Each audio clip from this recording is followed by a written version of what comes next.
Hello students आज का हमारा टॉपिक है advantages of the net present value method. तो चलिए आज का वीडियो हम शुरू करते हैं। तो पहला एडवांटेज है इसका, it recognises the time value of money and is suitable to be applied in a situation with uniform cash outflows and uneven cash inflows और cash flows at different periods of time. तो net present value method जो है ये consider करता है time value of money कि जो आज हमारे पास मनी है, चाहे वो 1000 है, चाहे 10 लाख है, चाहे 20 लाख है, उसकी क्या रियल में करंटली उसकी क्या वैल्यू है।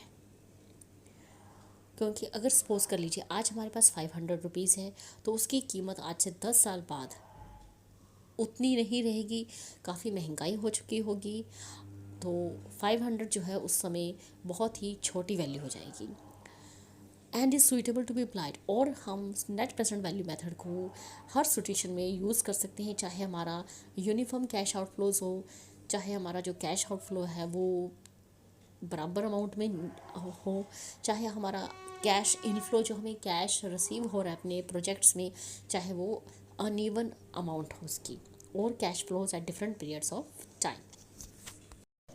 It takes into account the earnings over the entire life of the project. और दूसरा एडवांटेज है इसका कि जो नेट प्रेजेंट वैल्यू मेथड है, जो भी हमारे प्रोजेक्ट्स की एंटायर लाइफ में अर्निंग्स होती है उनको ये कंसिडर करता है। ये नहीं कि पहले के कुछ ईयर्स की अर्निंग्स आपने कंसिडर की। अगर प्रोजेक्ट लाइफ 20 ईयर्स की है तो ये पूरे एंटायर 20 लाइफ ईयर्स की जो लाइफ है उसकी जो अर्निंग्स है 20 ईयर्स में वो सारी कंसिडर करता है। And true profitability of the investment proposals can be evaluated.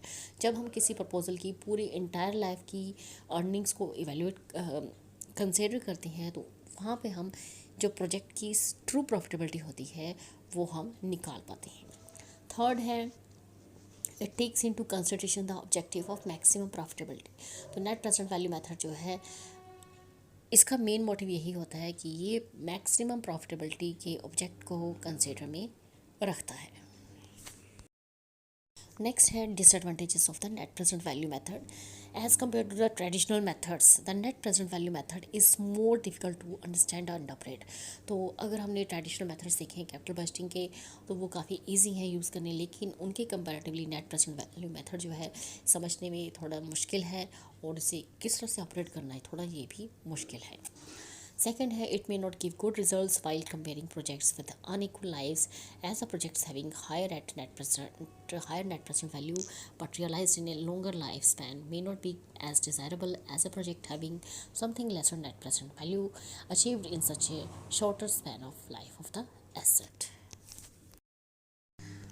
तो नेट प्रेजेंट वैल्यू मेथड जो है अच्छे रिजल्ट्स नहीं देता जब हम प्रोजेक्ट्स को कंपेयर करते हैं जिनकी अनइक्वल लाइफ्स होती है। अगर किसी प्रोजेक्ट की 5 ईयर लाइफ्स है, 10 ईयर है, 15 ईयर्स है, 20 ईयर्स, तो अलग अलग प्रोजेक्ट्स की अलग अलग लाइफ होती है। तो इस तरह से ये उस कंडीशन में आपको सही रिजल्ट नहीं देगा विद प्रोजेक्ट्स हैविंग, और जिन प्रोजेक्ट्स की हायर नेट प्रेजेंट वैल्यू होती है, और वो जो net present value higher net present value होती है बहुत ही लंबे समय में रिकवर होती है।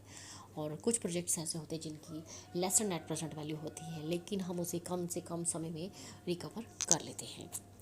थर्ड है, in the same way as above it may not give good results while comparing projects with unequal investment of funds. और नेट प्रेजेंट वैल्यू मेथड जो है वो हमें तब भी अच्छे रिजल्ट नहीं देगा जब हम प्रोजेक्ट्स को कंपेयर करते हैं जिन प्रोजेक्ट्स की अलग अलग इन्वेस्टमेंट होती है। मान लीजिए किसी प्रोजेक्ट की कीमत, किसी प्रोजेक्ट की कॉस्ट 10 लाख है, 20 लाख है, 30 लाख है, तो उस कंडीशन में भी हमारा नेट प्रेजेंट वैल्यू मेथड जो है अच्छे रिजल्ट्स आपको नहीं देगा। नेक्स्ट है, it is not easy to determine an appropriate discount rate. तो एक अप्रोप्रिएट डिस्काउंट रेट डिटरमिन करना ये भी बिल्कुल ईजी नहीं है। तो स्टूडेंट्स ये था हमारा आज का टॉपिक। इस वीडियो में इतना ही। अगर आप हमारे चैनल पर नए हैं तो प्लीज़ हमारे चैनल को सब्सक्राइब कीजिए और साथ ही हमारे वीडियो को ज़्यादा से ज़्यादा लाइक शेयर एंड कमेंट कीजिए। Thank you, thanks for watching.